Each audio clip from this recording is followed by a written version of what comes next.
Last year was a little bit rough, let's be honest. I know it was for me, and so what did I do? I went and got a puppy.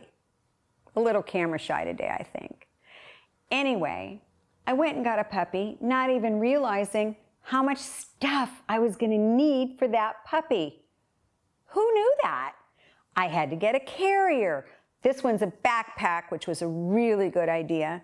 I got a travel bag for him because I like to take him with me. It holds food and his toys and his lead and all kinds of things all in one spot, so that was really good. I needed a lead. I needed a harness. Dog bowls.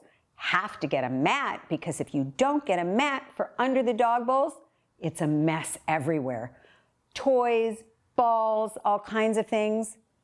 And then there's the babies, and most of the dog toys squeak. I can't stand the squeak. So I went to the baby toys. They don't squeak. The eyes are sewn in. There's no buttons for the puppy to choke on.